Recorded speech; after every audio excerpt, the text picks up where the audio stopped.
അമ്മ അഡ്ഹോക്ക് കമ്മിറ്റിയുമായി മുന്നോട്ടു പോകാനില്ലെന്ന് രമേശ് പിഷാരടി. എറണാകുളം മുൻസിഫ് കോടതിയെയാണ് ഇക്കാര്യം അറിയിച്ചിട്ടുള്ളത്.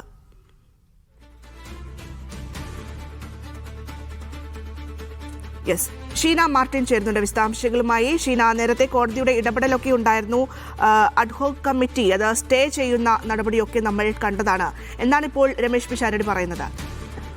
അതായത് ഈ കമ്മിറ്റിക്കെതിരെ ശ്വേതാമേനോൻ നൽകിയ ഹർജിയിലാണ് പിഷാരടി ഇപ്പോൾ കോടതിയിൽ എറണാകുളം മുൻസിഫ് കോടതിയിൽ നിലപാട് വ്യക്തമാക്കിയത്. പിഷാരടിയുടെ നിലപാട് കോടതി ഇങ്ങനെയാണ് രേഖപ്പെടുത്തിയിട്ടുള്ളത്. അമ്മ അഡ്ഹോക്ക് കമ്മിറ്റിയുമായി മുന്നോട്ട് പോകാൻ താല്പര്യമില്ല എന്നാണ് കോടതി മുൻപാകെ രമേശ് പിഷാരടി അവതരിപ്പിച്ചിട്ടുള്ളത്. ഹർജിയിൽ കക്ഷി ചേരാനുള്ള RCPയുടെ വാദവും കോടതി ഉടൻ തന്നെ കേൾക്കുമെന്നുള്ളതാണ്. അഡ്ഹോക്ക് കമ്മിറ്റി രൂപീകരണം നിയമവിരുദ്ധമാണ് എന്നതാണ് ശ്വേതയുടെ വാദം. ആ വാദം ഉന്നയിച്ചുകൊണ്ടാണ് ശ്വേത രമേശ് പിഷാരടി കൺവീനറായ അഡ്ഹോക്ക് കമ്മിറ്റിക്കെതിരെ എന്നതിൽ രമേശ് പിഷാരടിക്കെതിരെ തന്നെ കേസുമായി മുന്നോട്ട് പോയിട്ടുണ്ടായിരുന്നത്. ആ കേസിലാണ് കോടതി താൽക്കാലികമായി എറണാകുളം മുൻസിഫ് കോടതി താൽക്കാലികമായി അഡ്ഹോക്ക് കമ്മിറ്റിയുടെ പ്രവർത്തനം നിർത്തിവെക്കാൻ പറഞ്ഞത്. അതിനെ തുടർന്ന് അമ്മയുടെ ഭരണസമിതിയും ഭരണകാര്യങ്ങളെല്ലാം തന്നെ നോക്കി വന്നത് ശ്വേതാ മേനോന്റെ കമ്മിറ്റി ആയിരുന്നു. അതായത് പഴയ കമ്മിറ്റി ആയിരുന്നു, രാജിവെച്ചു പോയി എന്ന് പറഞ്ഞിട്ടുണ്ടായിരുന്ന